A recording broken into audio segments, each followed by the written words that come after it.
Halo semuanya, perkenalkan saya Gede Darmiasa dan rekan saya Caroline. Kami berasal dari SMA Safrius 1 Palembang. Pada kesempatan kali ini kami akan mempresentasikan hasil penelitian kami yang berjudul Toxic Masculinity menjadi pemicu terjadinya kekerasan di dalam sebuah hubungan dengan guru pembimbing Bapak Binsar Simanjuntak ST. Toxic masculinity merupakan bentuk pendisiplinan laki-laki untuk mengikuti norma maskulinitas yang telah ada.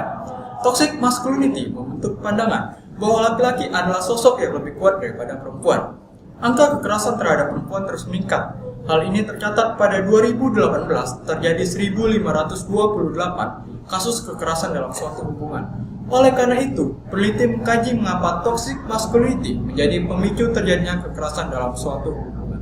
Berdasarkan latar belakang tersebut, maka kami mendapatkan 3 rumusan masalah. Yang pertama, bagaimana tanggapan masyarakat terhadap toxic masculinity yang terus berkembang. Kedua, mengapa toxic masculinity menjadi penyebab terjadinya kekerasan dalam sebuah hubungan. Ketiga, apa saja upaya-upaya yang dapat dilakukan untuk mengurangi tingkat kekerasan dalam sebuah hubungan. Dalam penelitian ini, pada bagian studi pustaka kami menggunakan landasan teori sebagai berikut.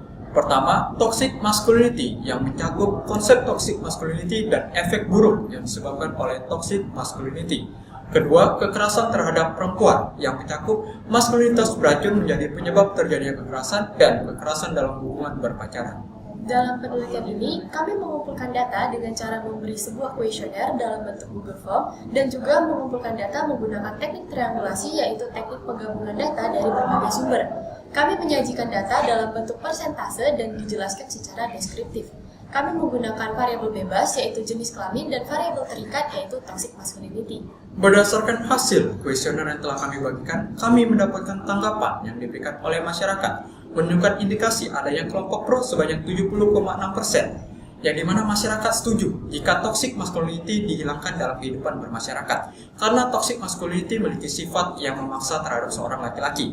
Dan kami juga mendapatkan kelompok kontra sebanyak 29,4% responden, yang dimana mereka setuju jika toxic masculinity tetap harus diterapkan dalam kehidupan bermasyarakat, karena toxic masculinity bisa menjadi pegangan mereka atau bisa menjadi menambah mereka dalam kehidupan bermasyarakat. Maka dari itu, kami menemukan adanya upaya yang dapat dilakukan untuk mengurangi tingkat kekerasan dalam sebuah hubungan. Pertama, menerapkan standar maskulinitas yang sesuai. Dengan cara ini, maka laki-laki lebih dibebaskan dalam meluapkan emosinya sehingga tindak kekerasan dapat dikurangi. Kedua, memberikan pemahaman yang benar tentang maskulinitas. Jika masyarakat telah mengetahui definisi sebenarnya dari maskulinitas, maka penerapan toksik maskulinitas di masyarakat akan berkurang. Ketiga, mengajarkan anak untuk meluapkan emosinya dengan positif. Sejak kecil, jika anak diajarkan untuk meluapkan emosinya dengan cara bercerita maupun menangis, pada saat dewasa ia akan melakukan hal tersebut daripada melakukan suatu tindak kekerasan.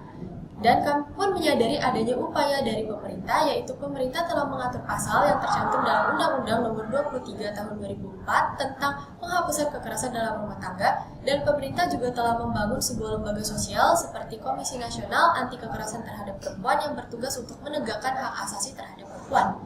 Dan juga ada pula peran psikolog yang sangat penting dalam hal ini, namun masih belum banyak masyarakat yang menggunakan jasa seorang psikolog karena dianggap kurang penting. Setelah kami melakukan penelitian ini, kami dapat menyimpulkan bahwa toxic masculinity yang berkembang di masyarakat menuai pro dan kontra dalam kehidupan bermasyarakat. Kekerasan timbul dari pemahaman konsep maskulinitas yang salah. Maka dari itu, terdapat beberapa upaya yang dapat dilakukan untuk mengurangi tindak kekerasan tersebut seperti yang dikatakan dalam hal pembahasan. Nah, dalam penelitian kali ini kami pun menemukan adanya kekurangan, yaitu sampel yang digunakan hanya usia anak SMA, yaitu 15-18 tahun, sehingga sampel ini tidak dapat kami pakai untuk mewakili usia-usia lainnya. Keterbatasan kami ini juga membuat kami tidak mengetahui bagaimana tanggapan masyarakat dewasa terhadap perkembangan toksik masculinity saat ini. Mungkin sekian saja presentasi dari kami.